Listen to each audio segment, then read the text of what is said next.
Now is the time. Put our used car blowout ends Saturday at your downtown discount dealer, Botnick Chevrolet. Believe it. In the Unresolved Problems segment tonight, reports surfaced this week alleging that the Border Patrol is tipping off Mexican authorities to the location of Minutemen as they watch the border. Fox News Alert, I'm Shepard Smith at Fox News headquarters in New York. The defense lawyers in the Duke University rape investigation are holding a news conference. It's happening live right now. Our understanding is that results of new DNA tests are in, that there may be something of interest tonight. Fox News has reports from locals and others that there may be another arrest as soon as Monday. These pictures courtesy of WRAL in Raleigh-Durham. Let's listen. That you can hear? Good?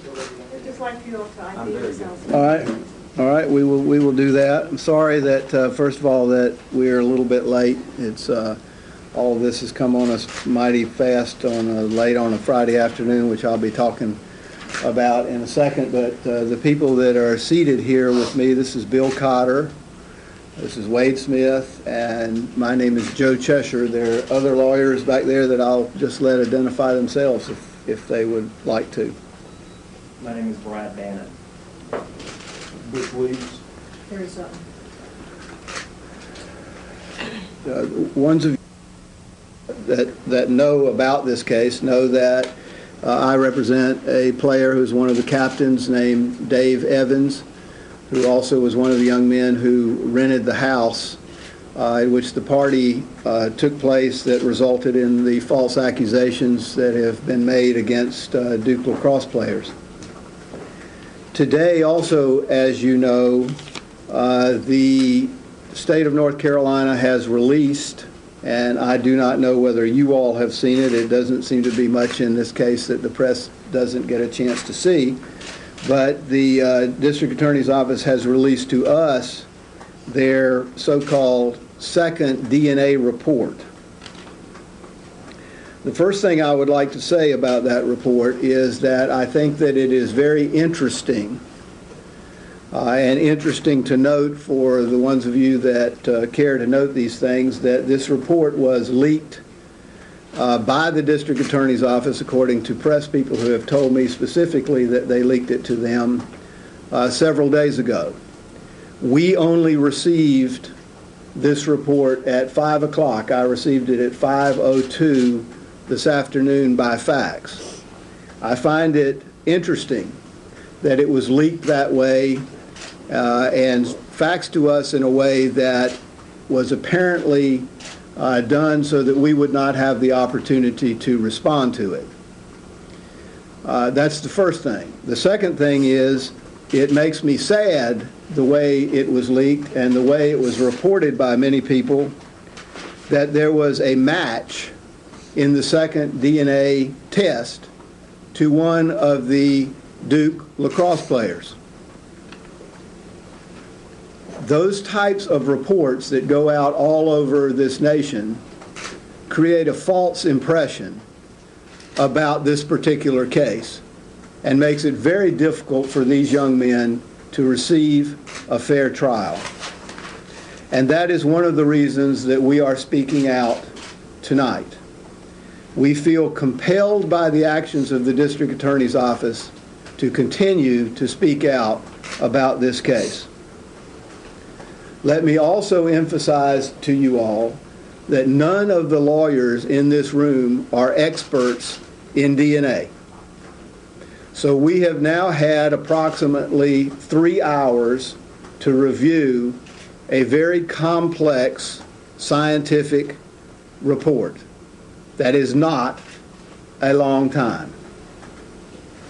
But we can say to you categorically that this report shows no conclusive match between any genetic material taken on, about, in, or from the false accuser and any genetic material of any Duke lacrosse player. It does show that there was DNA material from multiple different people on one plastic fingernail, and that in that material was some of the same characteristics as the genetic some of the Duke lacrosse players, and let me emphasize, none of the Duke lacrosse players that have been indicted. What that says, and you can talk to your experts on DNA, is that there is no conclusive match of DNA. Now, I also want to go back, if I can, briefly with you and discuss what I said at the initial press conference about the DNA. This one plastic fingernail that was supposed to have been, according to this false accuser, ripped off during this horrific struggle was taken from a trash can that was in the bathroom used by two of the players who lived in that particular house. In that bathroom and in that trash can where those fingernails were placed by the lacrosse players when they cleaned up their bathroom. And I'll talk to you about that in a second. Also had in it, we're talking about the trash can, things such as Q-tips, Kleenex where people blew their nose, toilet paper, and every other possible type of material that carries the people that used the trash can's DNA.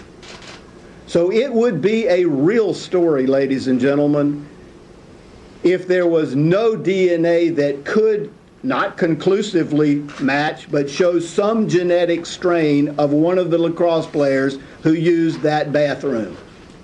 What a stunner that would be. And that is important for you all to understand, and it is further important for you to understand this fact about that one plastic fingernail. This woman says again, and you will see those fingernails at some point in time, that they were ripped off of her in this horrific struggle. As I've told you, they were picked up by lacrosse players and placed in that trash can.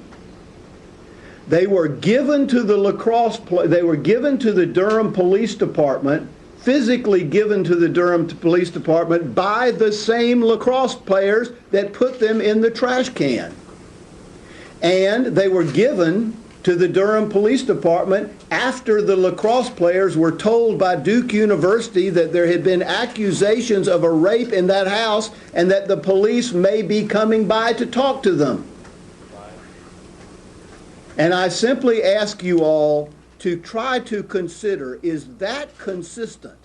Well, we've been following this throughout, and the lawyer is reporting what we have reported here, that there's not an exact match with anyone, that the DNA under this particular fingernail doesn't match either of those at all, not consistent with either of the two players who have been indicted, and may be a match, but not an identical one to any of the other players. So this Duke rape investigation continues, and you can count on continuing coverage right here on Fox News Channel. Hannity and Combs are live at the top of the hour to update it for you. That's coming up 9 Eastern, 6 Pacific. The O'Reilly Factor continues now. I'm Shepard Smith, Fox News, New York. I'll see you on Monday.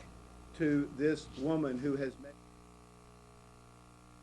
Tonight in California, if you fail your high school exit exam, you can still graduate. This because of a brand new ruling by a Superior Court judge out there who says not all schools are equal, so the tests are unfair to poor students. Joining us now from San Francisco, Chronicle columnist Deborah Saunders. Deborah, I'm so angry about this. I can't. Now, here's the deal. If you got 6 times to pass a test between the 9th grade and the time you graduate to be proficient in math and in English, how hard are these tests to pass? You know, they're not rocket science, Congressman. There are questions like, if a $240 refrigerator is 25% off, what does that save you? They want to make sure that kids can read appliance directions. And this is how easy the test is. It's multiple choice, which means right off the bat you should be getting 25%, right? You have to score 55% in math or 60% in English. Once